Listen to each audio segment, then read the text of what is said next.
Gadewch chi weddio. Holl lleog ac yn harglwydd. Dyn ni diolch yn bod ni'n gallu dod gyda dyfron di pnawn yma. Diolch yn bod gras a chariad yn ein diw ni. Bod e wedi anfon gwaredwr i'r byd yma a bod e'n nawr yn gwahodd ni i ddod i ddoli ac bod ni'n cael ein derbyn yn dy gwmni ac yn dy gymdeithas. Gofyn y nawr o Dduw i ti fod gyda ni a bydd yr cyfarfod yma, y cwmni yma yn fendith i ni yn enw Iesu. Amen. Gadewch i ni ganu emyn rhif 530, 530, o na bawn yn fwy tebyg, Iesu Grist yn byw. Gadewch i ni sefyll i ganu.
Lle mestyn croeso i'n gwasanaeth y prynawn yma. Dyma'r coeddiadau. Lluniaeth ysgafn ar ôl y gwasanaeth yn y neuadd trwy nesaf.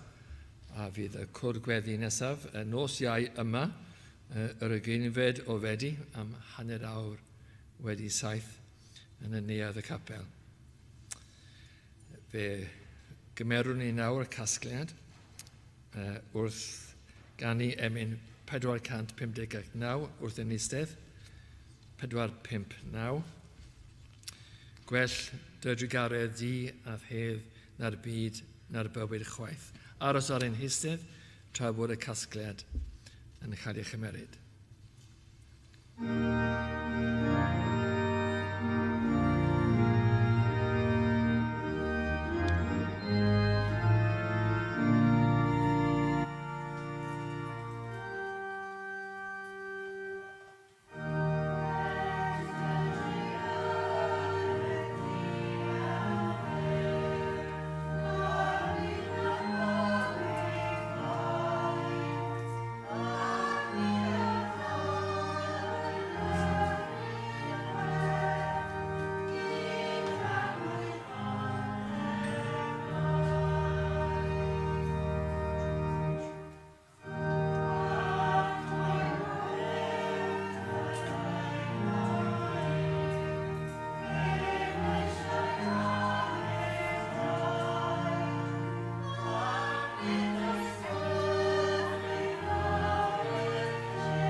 Gewch chi droed y gair ac Psalm 42.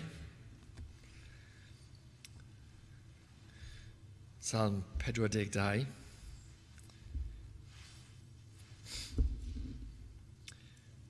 Fel y brefa yr hydd am yr afonydd Dyfroedd, felly yr hyreitha fy enaid amdana ti o Dduw. Sychedig yw fy enaid am Dduw, am y Duw byw. Pa bryd y deiaf ac yr ymddangosaf gebron Duw. Fy nagrau oedd fwyd i mi ddydd a nos, tra dywedant wrthyb bob dydd, pa le y mae dy Dduw. Tywallwn fy enaid ynof, pan gofiwn hynny. Canes eithwn gyda'r gynulleidfa, cerddwn gyda hwynt i di Dduw, mewn sain, carn ac moliant, fel tyrfa yn cadw gwyl. Paham fy enaid, y ddarostyngyr, ac yr ymderfysgu ynof. Gobeithia yn niw. O blegyd molianaf ef eto am iachadwriaeth ei wynebfryd. Fy niw, fy enaid a ymdarostwng ynof am hynny y cofiaf di o dir yr ioddonyn a'r hermoniad o fryn misar.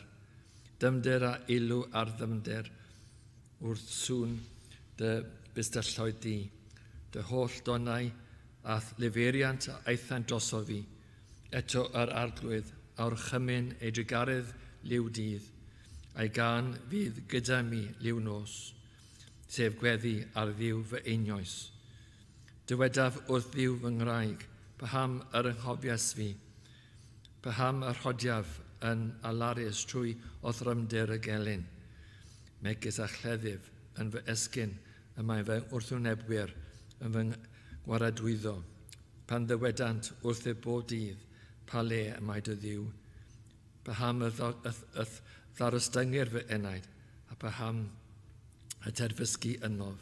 Ymddiried yn yw, canes eto y molian a fef, sef iachadwriaeth fy wyneb am Diw. Gadewch i ni weddio a troed yr arglwydd mewn gweddi. O holl alluog Dduw wrth i ni ddod yn lliw ag air, dyn ni nawr o Dduw yn troi ato ti yn enw Iesu Grist. Diolch taw ef yw ag air, ac bod e wedi mynegu wellus Diw, ac y wellus hynny oedd iachadwriaeth i bechaduriaid. Diolch felly o Dduw bod yna ras yn halon Diw tuag ato ni. Diolch o Dduw bod y gras yma wedi ymestyn mewn ymgnawdoliad Iesu Grist, bod e wedi dod i'r byd yma, wedi cymeryd ein dynoliaeth ni, a bod e wedi byw a wedi marw, a marw yn ein lle, a hefyd byw yn ein lle mewn gwirionedd, a bod ei fywyd ef yn gyfiawnder i ni, a fod ei farwoliaeth ef yn iawn i ni. Diolch felly o Dduw bod yna iawn i gael. Diolch bod aberth Crist, a bod e wedi sefyll yn ein lle ni. Diolch bod e wedi dioddef, y holl ddioddef oedd i fod i'n pechodau ni, y holl lyd ac digofaint Diw, bod y cyfan i gyd wedi cael ei dderbyn, wedi bod yn brofiad i Iesu Grist, a bod e wedi gwneud y cyfan yma oll, mor erchill ac ofnadwy oedd i'n gwaredwr ni, mor hyfryd a llawn iachadwriaeth yw i bobl fel ni. O Dduw felly, clyw ein diolchgarwch wrth i ni ystyried y modd y mae'n bosib i ni i ddod gyda fron taw trwy y gwaed yr ydyn nawr yn cyfarfod y prynhawn yma. Bydde ddim cyfarfod yn bosib heb y gwaed. Bydde ddim modd i ni agosau ato ti heb y gwaed. Felly, o Dduw, diolchwn eto am yr Efengil. Am yr Efengil sydd wedi dod a dangos grast tuag ato ni. Rho ni olwg o Dduw o fawredd yr Efengil yma, i ni ddeall y gost mawr ac hefyd i ni ddeall y cariad a fydd ar oedd trwy tu ôl y cyfan yma i gyd. Bod y cariad yma wedi dod o dragwyddoldeb ac o galon Duw tuag ato ni yn bersonol. Mae pob un sydd yn credu yn profi cariad Duw ac hefyd yn profi taw cariad tragwyddol yw, bod Duw wedi dedfrydu yn yr hen amser cyn sylfaenu'r byd, y bod ein harglwydd ni wedi ein caru ni ac wedi edrych arno ni o'r amser hynny. Ac felly o arglwydd. Mor fawr yw y pethau yma. Mor fawr yw'r Efengil sydd wedi'n hachub ni ac o'n hamgylch ni. Mae'n anodd i ni o arglwydd i ddeall o gwbl. Ond cyn belled yn ni yn deall, dyn ni yn diolch y prynhawn yma. Ac yn gofyn awr o Dduw am ras a ras i ti o arglwydd i fendithio ni eto. Ti fod yn fodlon o Dduw yn ôl dy addewidion, i fod yn agos i dy bobl, i gadw nhw. Ti wedi'n hachub ni, ac o Dduw ti'n cadw ni, a bod y gwaith yn drwyadl ac yn gyfan, ac bod ddim yn bosib i ni rhywsut i gwympo mewn i dwll a cael rhyw bydyw erchill le bod Duw yn anghofio ni. Mae dy lygad i arno ni, ac o Dduw y llygad holl alluog a holl wybodus. A bod ti o Dduw yn gweithio droso ni, a wyt ti o arglwydd o bob amser o Dduw ac yn bob munud yn edrych ar ein hôl ni, bod dim eiliad tu allan o dy ragluniaeth.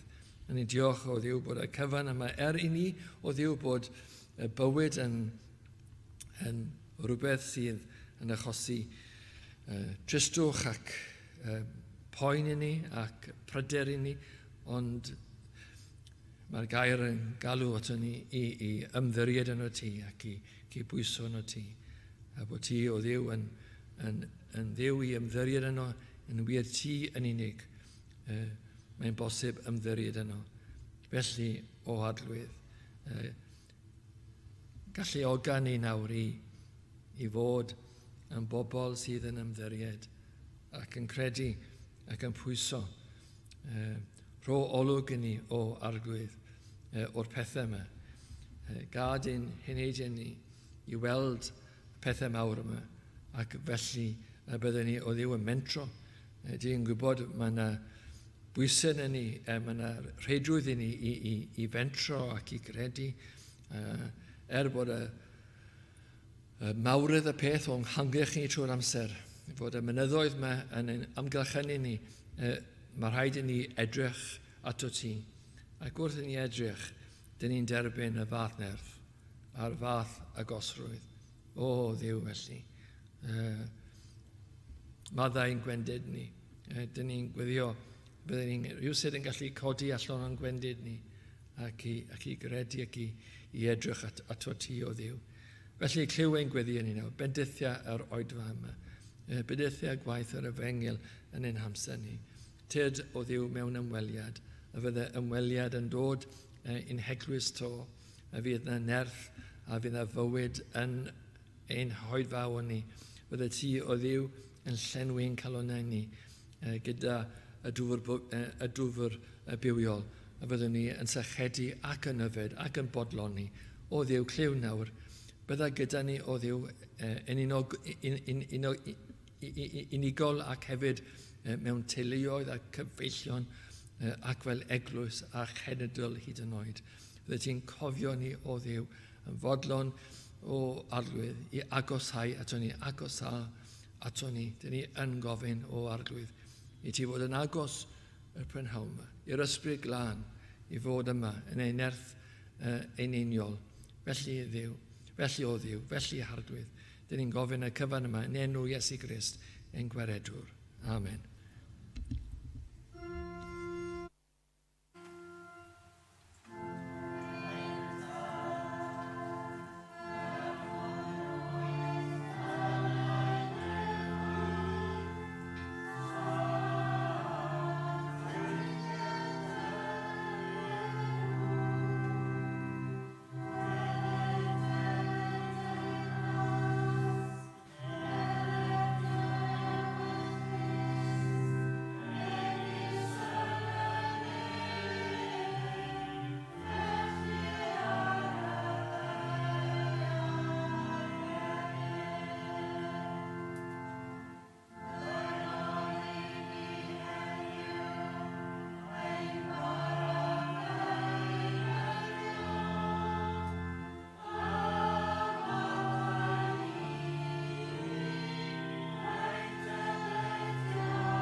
Gyda chi ni barhau yn ein haddoliad trwy gan ni emyn rhif 298 a 299, 298 a 299 o'r nef.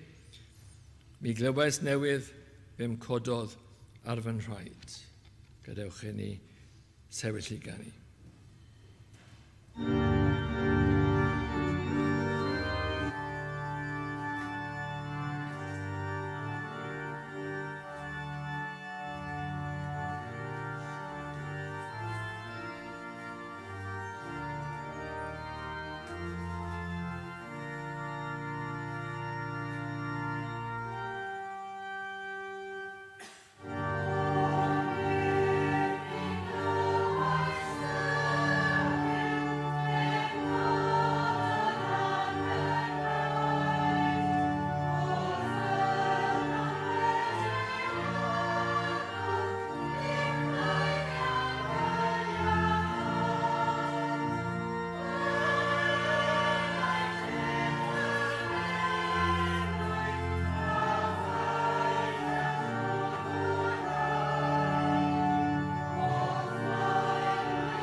Gadewch ni roi at Psalm 42 ac adnod 1 a 2 yn benodol, ond hefyd rhai o'r adnodau sydd yn dilyn. Fel y brefa yr hydd am yr afonydd Dyfroedd, felly yr hyreitha fy enaid amdana ti o Dduw. Sychedig yw fy enaid am Dduw, am y Duw byw. A hefyd rhai geiriau sydd yn sôn am di yr arglwydd, fe welwn ni yn bellach yn y salm. Ond yn gyntaf edrychwn ni ar y geiriau yma, fel y brefa yr hydd am yr afonydd Dyfroedd. Felly yr hyreitha fy enaid amdana ti o Dduw. Mae'n debyg taw Dafydd ysgrifennodd y salm, bod dim yn sôn am hynny, ond mae'r iaith a naws a'r teimlad yn nodweddiadol o Dafydd.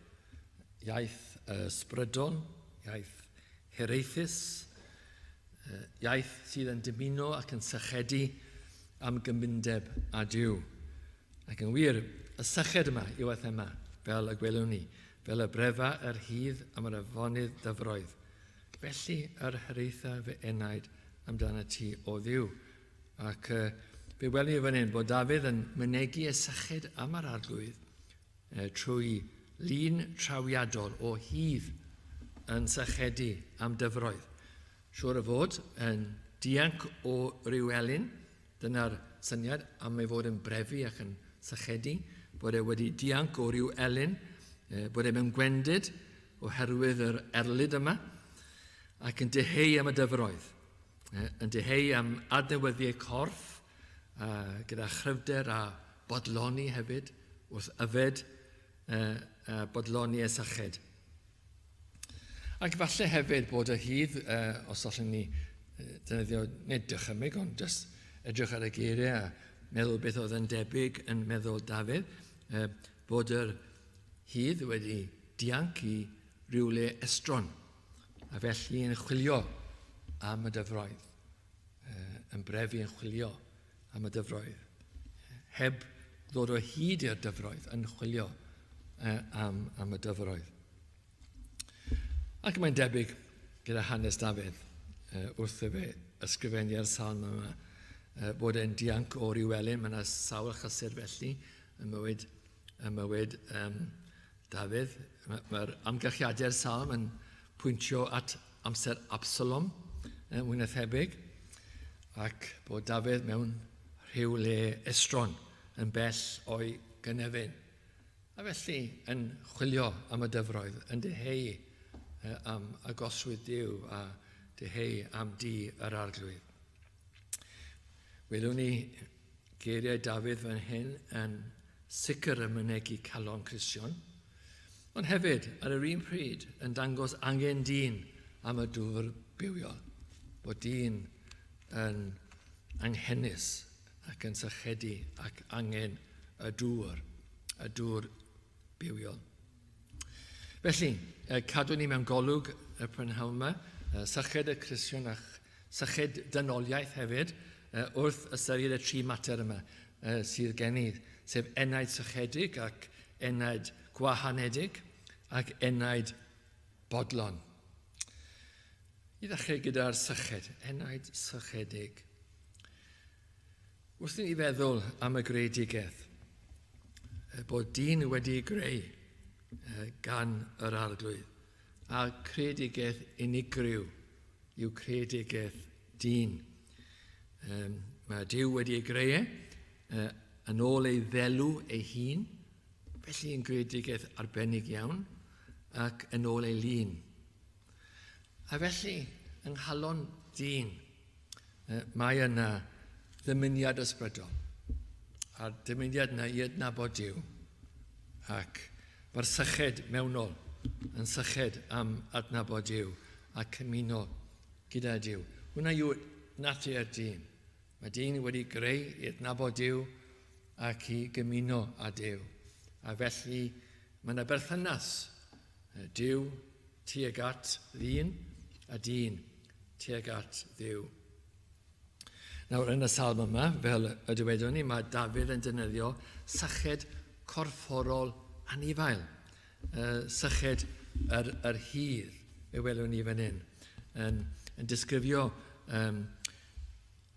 dymuniadau ysbrydol, ond mewn geiriau corfforol, ac hefyd geiriau corfforol anifail. Gadewch ni feddwl am munud bach am hynny, a jyst ystyried y gwahaniaeth rhwng anifail a dynion. Ni'n deall y llun, mae'n llun arbennig o ddag ac effeithiol gyda Dafydd, ond hefyd mae rhaid i ni ystyried y gwahaniaeth. Gwahanol iawn yw sychedu am ddŵr ac syched anifail a syched yr enaid am yr arglwydd. Ond ystyriwn am funud bach anifeiliaid. Mae rhaid cydnabod, mae anifeiliaid hefyd yn greadigaeth arbennig. Wahanol i ddynion, ond yn arbennig. Mae anifeiliaid yn gallu cydymdeimlo yn aml iawn gyda rhai nhw, yn dangos cariad a ffyddlondeb. A hefyd mae nifer gyda galluoedd arbennig. Yn rhai pethau, byddech chi'n gweud bod galluoedd anifail yn mwy alluog a dyn mewn rhai gweddau. Mae ambell i anifail yn gallu gweld o bell, arogli o bell, ac mewn sawl ffordd yn well na galluoedd dyn. Ond un peth sydd ddim yn natur yr anifail yw adnabod Duw. Dyw e ddim yn addoli, dyw e ddim yn adnabod Duw. Yn arbennig, mae lot o bethau bod ni ddim yn deall, yn sicr am yr anifeiliaid. A galluoedd arbennig, ond un beth sydd yn sicr, mae'n wahanol. Mae yna agendod mawr rhwng yr anifail mwyaf galluog a dynoliaeth. Mae dyn yn wahanol, mae dyn yn adnabod Duw, yn gallu adnabod Duw, a wedi adnabod Duw. Hynny, jyst i feddwl am rhai pethau pellach, yn yr ysgrythyr, mae'r gair yn sôn am y greadigaeth yn ocheneidio. A beth yw ystyr hynny? Yn llyfr epistol Rhufeinied. A fyna ystyr hynny, wrth gwrs, yw bod y greadigaeth wedi dioddef oherwydd y cwymp, a bod rhyw, beth allwch chi weid, rhyw duedd naturiol am adferiad, bod yna ocheneidio i gael, bod y greadigaeth ddim yn gysurus ac eisiau cael ei hadfer, eisiau cael ei hadfer i'r bodolaeth cyntaf hynny yn y greadigaeth cyntaf yn ardd Eden. Ond nid syched am gymundeb a Duw yw'r ocheneidio hynny. Ond gyda dyn, mae dyn yn cymuno â Duw, yn gallu adnabod Duw. Ond beth wedwn ni wedyn am y dyn? A ydyw dyn mewn gwirionedd yn sychedu ac yn adnabod Duw? Na'r cwestiwn, ac yn cymuno gyda gef. A wrth gwrs, oherwydd y cwymp, mae yna ddinistr mawr yn dynoliaeth ac yn y byd yma, ac yn yr enaid. Bod ni'n sôn am yr enaid yn sychedu ac adnabod Duw, mae yna gwymp, a mae yna ddinistr, a mae yna golled yng nghalon dyn. A fel mae gair yn dweud, nid oes neb yn ceisio Duw. Na, neb. Nid oes neb yn ceisio Duw. Ac dyn ni'n gwybod bod hynny'n wir. O safbwynt mwyafrif llethoedd y boblogaeth, dyn ni'n byw yn y byd yma, dyn ni'n gwybod bod neb yn ceisio Duw. Un peth sydd yn sicr, yn y holl prysurdeb yn y byd yma, dyw dyn ddim yn ceisio Duw mewn gwirionedd. Ac eto, mae rhai, wrth gwrs, yn adnabod Duw, sef y saint. Maen nhw wedi dod i adnabod Duw, ond eto fan hynny, mae rhaid cydnabod o sail ei gallu naturiol, fydden nhw ddim yn ceisio Duw, yn sychedu chwaith. Dim ond oherwydd y ail enedigaeth, maen nhw yn ceisio Duw. Felly mae'n wir o nerth yn hunan, ond sail yn hunan, does neb yn ceisio Duw oherwydd y cwymp. Dyna beth yw drwg y cwymp. Mae'r cwymp wedi cymeryd y ffordd, wedi gwahanu ni o Dduw, ac wedi cymeryd y ffordd y syched. Ar ôl dweud hynny, mae yna rhyw fath o syched yn calon dyn. Ac bod pobl ddim yn ceisio Duw, hynny, fe welwch chi rhywbeth. Mae yna wacter yna, yn sicr. Y gwacter oedd I fod I ddiw, yng nghalon dyn. Mor arbennig yw y greadigaeth enau dyn. Dim ond Duw sy'n gallu bodloni y gwacter hynny. Ac oherwydd hynny, mae'n anfodlon, mae'n ceisio, mae'n chwilio. Mae'n chwilio am rhywbeth. Mewn gwirionedd, myneged yw o ddeheuad am ddiw mewn gwirionedd, ond dwi ddim yn gwybod hynny. Ac wrth gwrs, mae'n ceisio yn y llefydd anghywir I gyd. A mwy na hynny, bod e'n ceisio am ddiw mewn gwirionedd, pan mae'n dod ar draws pethau diw a'r dyfroedd dwyfol, mae'n gwrthod nhw. Mae'n beth od yn diwedd bod e'n gwrthwynebu beth mae'n dymuno. Dyna beth yw drwg pechod, mae'n dymuno diw, mae'n sychedu am ddiw, ac eto mae'n gwrthod diw. Ac yn ffyrnig hefyd. Ond wrth gwrs diolch bod rhai yn ceisio ac yn sychedu. Ac ar ôl darganfod yn dod I gredu ac yn yfed o dŵr bywiol, oherwydd yr ail unigedd. Ac os yw dyn yn yfed, os yw yn adnabod diw trwy Iesu Grist, yn yfed o'r dŵr bywiol, wel wedyn ni sycheda yn dragwyddol, fel dywedodd yr arglwydd i'r wraig o'r Samaria. Ni fydd angen iddo byth I yfed yn y modd hynny eto, yn modd iachadwriaeth, wrth gwrs. Ond, dyn ni'n deall, bod ni yn yfed a nawn ni byth sychedu eto o safbwynt iachadwriaeth, dyn ni yn sychedu am gymdeithas diw ac agosrwydd diw. Mae hwnna'n wahanol. Ond syched gwahanol yw hynny. Syched hyfryd iawn mewn ffordd, ond syched hynny. A wrth gwrs, dyma'r syched mae Dafydd yn sôn amdano, y syched y Cristion yma. A mawr, gwahanol I sychedu am iachadwriaeth. Mae hwnna'n syched dwfn iawn. Mae hwn yn syched dwfn hefyd, ond yn wahanol. Dyma chi syched bywyd, yn lle syched marwolaeth. Dyma chi syched enaid am gymdeithas y diw, yr un mae'n adnabod, y tad a'r plant, ac bod e'n dymuno adnabod ei arglwydd ac ei iachawdwr. A mae yna allu arbennig felly yn yr enaid yma, gallu dwfn iawn I fwynhau diw a hyd yn oed profi cyflawnder diw. Pwy all fesur dyfnder calon Cristion? Mae'r potensial, wrth gwrs, yn yr angredadyn, ond yn farw. Ond yn y Cristion, mae wedi yfed o'r dŵr bywiol, mae'n fyw. Nawr mae'r fe betai y syched yn cynyddu ac yn cael ei adnewyddu ac mae'n gallu profi hyd yn oed cyflawnder diw. Dymderoedd diw, uchderau diw, mor arbennig. Syrwch pa mor fawr yw yr arglwydd. Pa mor arbennig ac tragwyddol anfeidrol yw yr arglwydd. A mae dyn yn gallu profi diw yn ei enaid. Pwy sy'n gallu deall y galon? Y potensial mawr, calon Cristion. A wrth gwrs, yr enghraifft mae Dafydd yn rhoi fan hyn o allu y calon yma yw yr hydd yma. Mae'n lun trawiadol, lun dramatig allech chi weid, o'r hydd wedi erlyd yn sychedu ac yn brefu am y dyfroedd. Dyma chi calon sydd yn fyw mewn gwirionedd yn y lle cyntaf. Dyma calon ystyr yr adnod yma, bod na frefu, bod na ddiddordeb, bod na sychedu dwfn iawn am yr arglwydd. A hefyd, wedyn ni, mae'n lun o dynerwch mawr hefyd. Wrth chi feddwl am y hydd, mae'n anodd I feddwl am y nifel mwy tyner. Ac mae'n sôn am tynerwch a cariad y berthynas hefyd. Bod enaid Cristion wedi dyneru ac bod enaid Cristion yn dawel iawn mewn ffordd ac yn dymuno cymdeithas a diw. A mae diw hefyd llawn tynerwch, yn fawr ac yn holl alluog. Hefyd mae diw llawn tynerwch.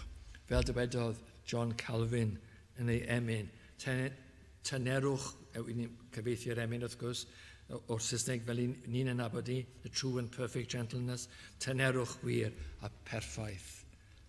Tynerwch Duw. Wel, yn sicr, mae'r enaid yn sychedu. Mae syched yn y galon. Syched yng nghalon yr angredadyn, ond fel y mae, syched marwolaeth mewn ffordd, ond eto mae'n gallu trwy'r ail unedigaeth i ddod i wir syched, sef syched y Crisiwn yn deheu am Dduw. Hwn yw dechrau nefoedd wedi'r cyfan. Hwn yw ein dyfodol ni, yn bod i'n mwynhau Duw am bythau. A felly, dylen ni ddim syni i weld bod adnodau arbennig fel hyn yn y gair, sydd yn sôn am potensial tragwyddoldeb a potensial adnabod Duw. Wel, gadewch i ni ystyried y enaid gwahanedig. Oherwydd hwnna'n yn rhan y gwahanu, mae'n rhan o'r stori, fel wedys i gyda'r hyd, oedd e'n rhedeg am ei fywyd, yn wan oherwydd yr ymdrech, allwn ni dybio, ac yn dymuno'r dyfroedd, ac mewn lle estron, dwi'n awgrymu, yn chwilio am y dyfroedd. Yn sicr, oedd Dafydd yn dianc o Absalom, felly yn bell o'i gynefin ac mewn lle estron, ac yn bell o di yr arglwydd. Hwna yw cyd-destun y geiriau yma. Pellter o man bendith, o lle mae Duw yn presynoli. A mor wahanol byddai cof Dafydd am yr amseroedd hynny yn hi yr arglwydd. Fyna gyda pobl Duw yn addoli, a nawr ei sefyllfa presennol yn anesmwydd yng nghanol gelynion mewn argyfwng ac yn sychedu am y tawelwch hynny, am yr yfed hynny, am y fendydd hynny. Yn siŵr allech chi ddeall teimladau Dafydd fan hyn. A hyd yn oed, os allai Dafydd darganfod rhyw le mewn gwlad pell yn ddiogel o grafangau eilynion, bydde fe ddim yn hapus felly, sy'n credu, bod Duw'n gallu bendithio fe i ryw raddau yn bell o'i gynefin, yn Jerusalem oedd ei galon, ac fan yna oedd e eisiau bod, yng nghanol pethau Duw a pobl Duw. Bod yn bosib bod Duw yn ei gadw fe yn bell o'i gatre, oedd dymuniad naturiol gyda Dafydd i fod yn y lle bod pobl Duw yn ymgynnull a bod Duw yn bendithio y lle gorau. Weithiau mae ddim yn bosib wrth gwrs, ond chi'n dymuno am y lle gorau. A hwnna'n rhan o'r wers sydd yma yn y salm yma, bod ni hyd yn oed os ni i ffwrdd o gatre, bod ni bod tro'n dymuno am y pethau gorau. Newn ni sôn am munud bach am pwysigrwydd tir arglwydd. Ond nodwch munud bach pellach y gwahanu yma a'r methu darganfod y dyfroedd.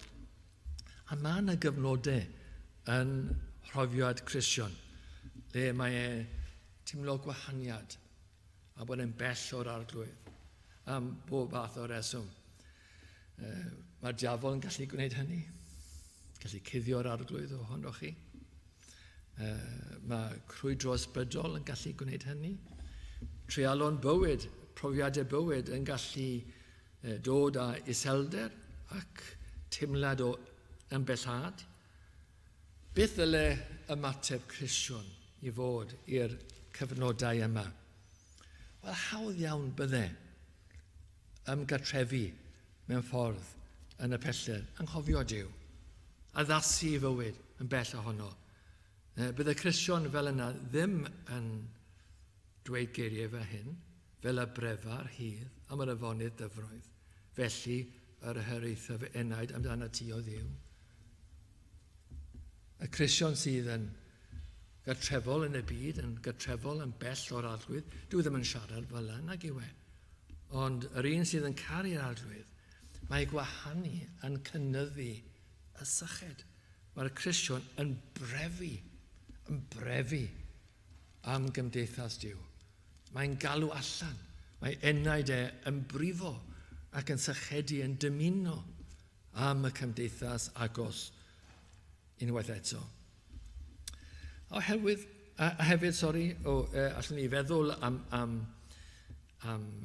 nid jyst y Cristion o'r Angredadyn yn munud bach hefyd, oherwydd mae hwn yn berthnasol hefyd, mae hwn yn lun hefyd o'r Angredadyn, le mae dyn yn sychedu oherwydd mae wedi ei wahanu o'r arglwydd.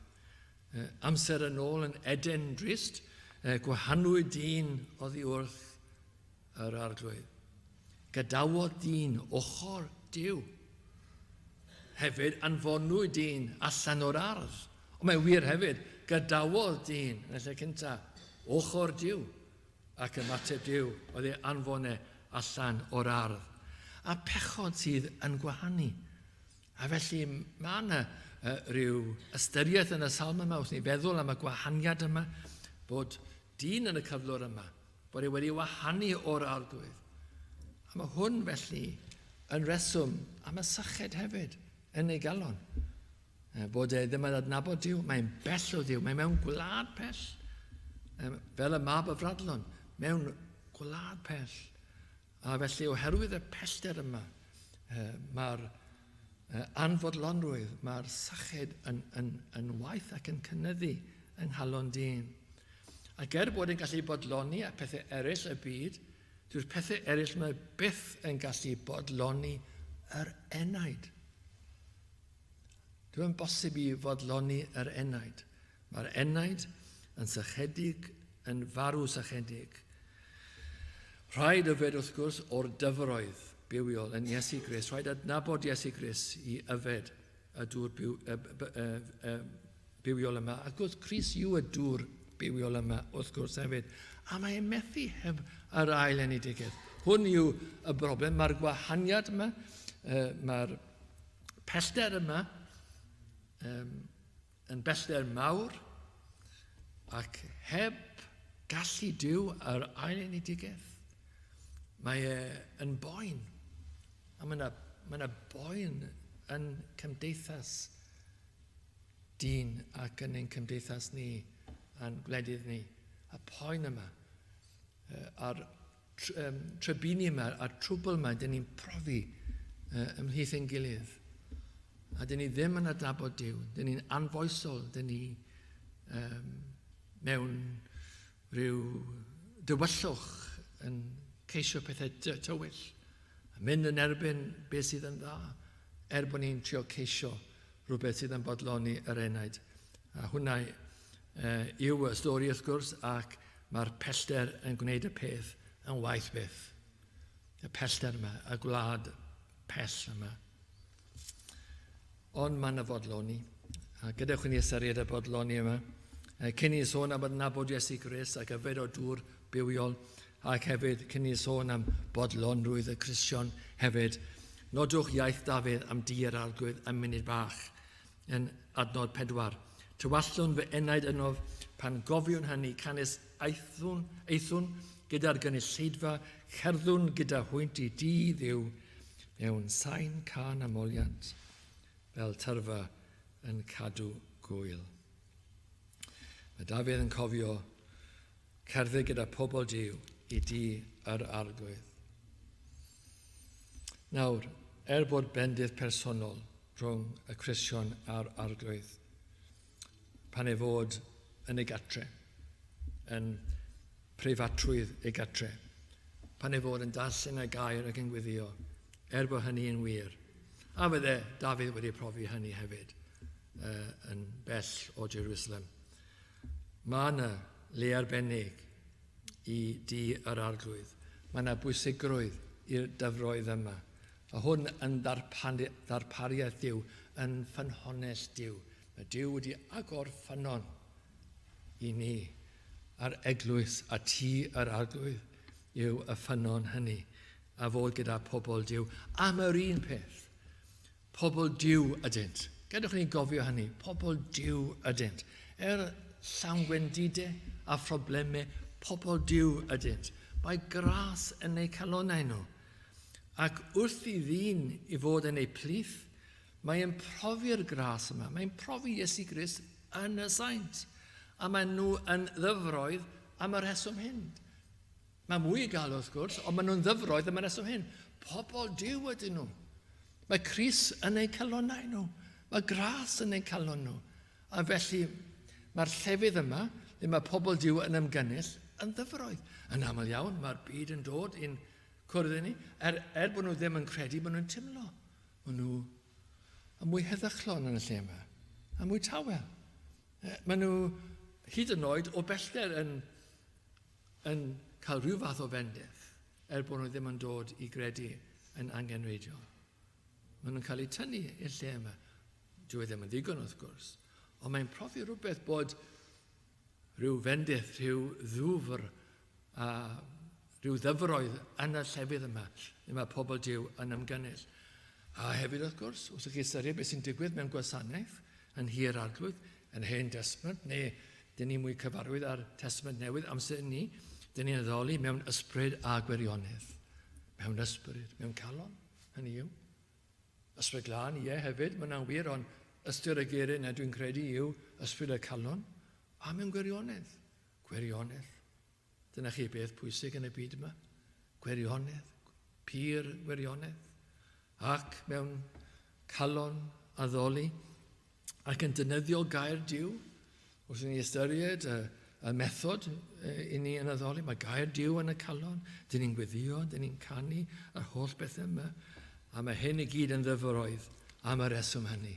Mae'n ddŵr i'r galon. Llefydd i ni yfed ac i ni cael help a bwyd a dŵr. Rheswm arall, mawr, i'r lle yma fod yn ddyfroedd, yw addewid o bresenoldeb Iesu Grist. Mae wedi addo bod yma gyda'i bobl. Le bynnag mae 2 neu 3 yn ymgynnull, bydd Iesu Grist yn eu plith nhw. A fe yw y dŵr bywiol. Fe yw y dŵr bywiol.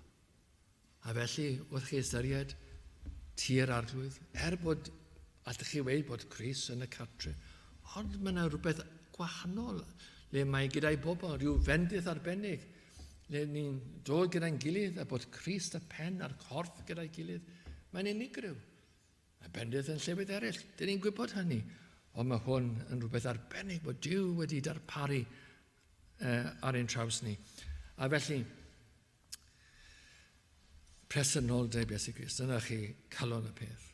Fe yw y dŵr.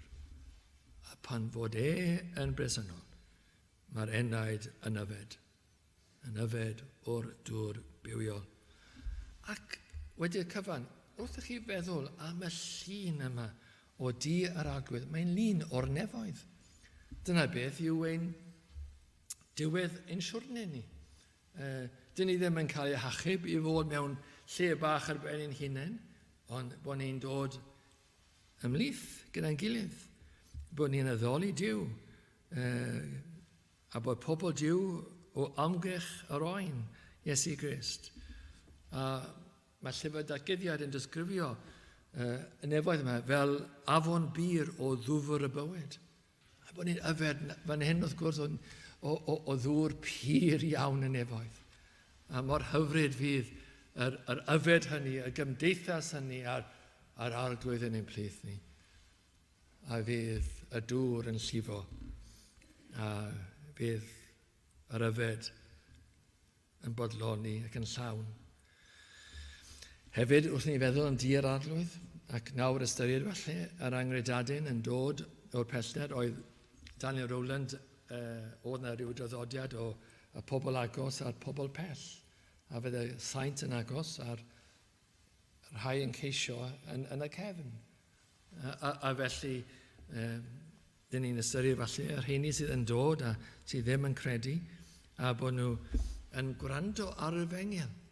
A dyma chi le, mae'r efengel yn cael ei bregethu. Mae'n ddŵr bywiol am y reswm hynny.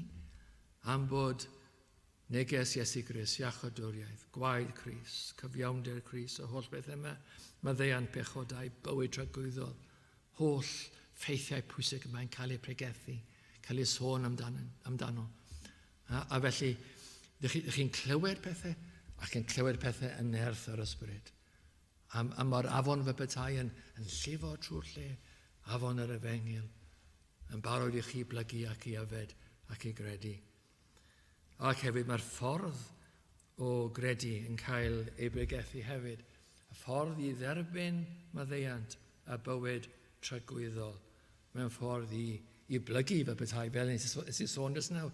Plygu mewn edifeirwch ac yfed a credu yn Iesu Grist. Yfed Iesu Grist. Yfed o Iesu Grist, ond yfed fe hunan. Credu ynddo fe. Mae'n rhywbeth agos iawn. Nid rhywbeth o bryd i bryd, mae'r galon yn yfed ac yn derbyn ac yn agosau yn yneithi gyda Iesu Grist yn yfed o'r afon achubol yma. Ac wrth gwrs, unwaith mae yn y bywyd, wel, fel dyn ni wedi sôn yn barod, mae'r Cristion yn yfed o'r gwir dyfroedd, yn yfed o'r arglwydd ac yn cael ei fodloni yn y lle yma. Dyma chi lle y dyfroedd, a lle y dŵr bywiol. A mae'r Cristion, pryd bynnag mae'n dod, os yw e'n dymuno, os yw e'n sychedu, mae'n gallu yfed o bethau Duw yn y lle yma.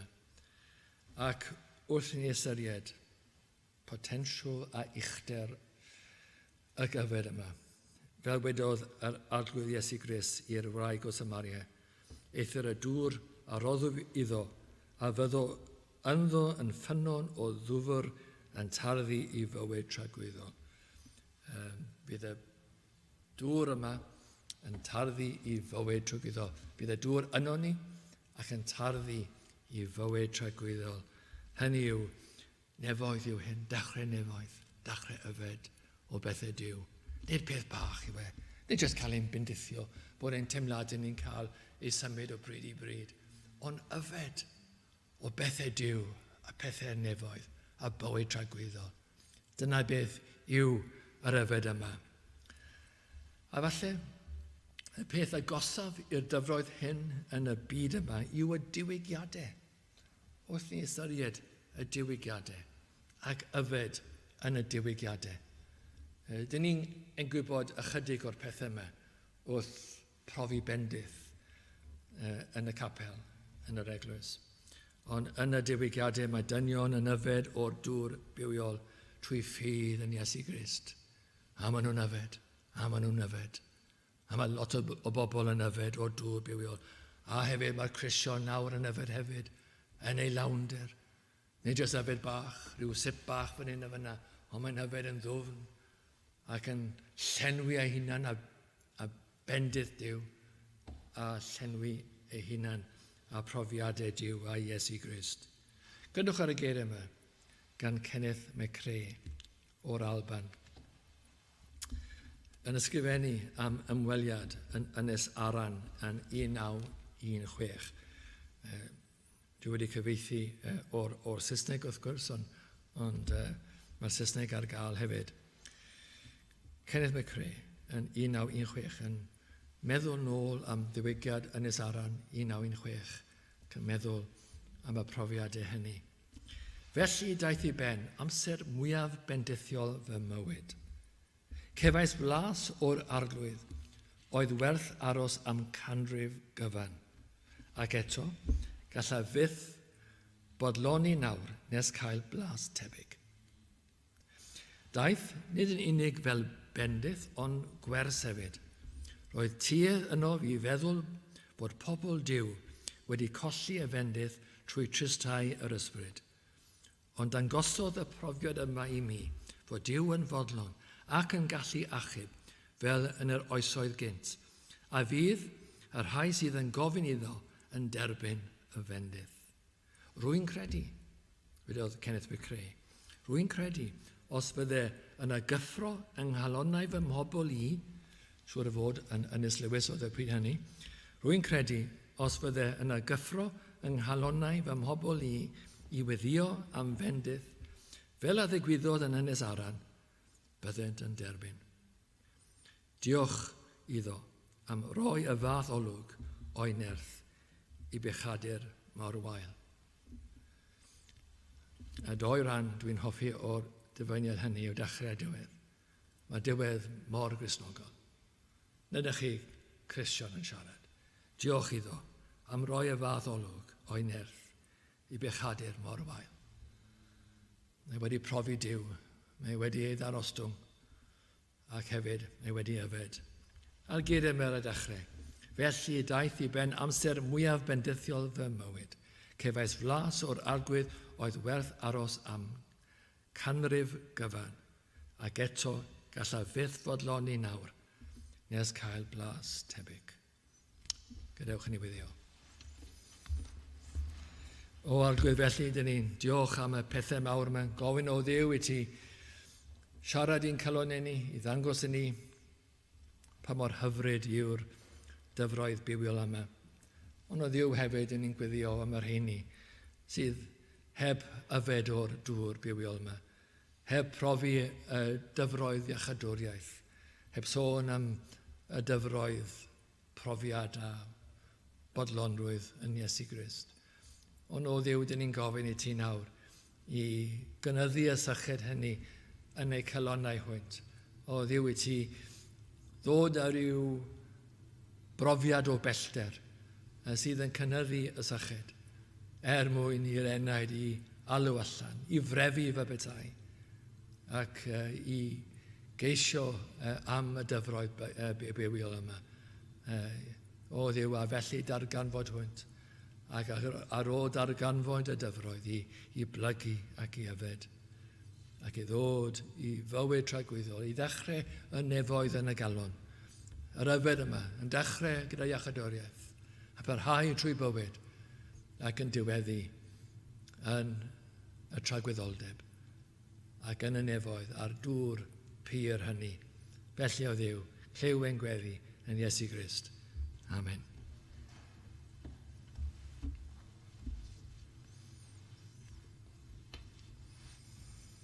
Mae gyda chi gan i emyn 554. Boed fy nghalon i ti'n deml, boed fy ysbryd i ti'n nith, ac o fewn y drigfan yma aros, Iesu aros byth. Gwledd wastadol fydd dy bresenoldeb im. Gyda chi sefyll i gan i emyn 554.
Ond neu hwn a ddiechon wneithir yn drar agorol, a ti hwnt i bob peth yr ydym ni yn ei dymuno, neu yn ei meddwl, yn ôl y nerth sydd yn ein gweithredu ynom ni. Iddo ef y byddai gogoniant yn yr eglwys trwy Grist Iesu dros yr holl genedlaethau, hyd yn oes oesoedd. Amen.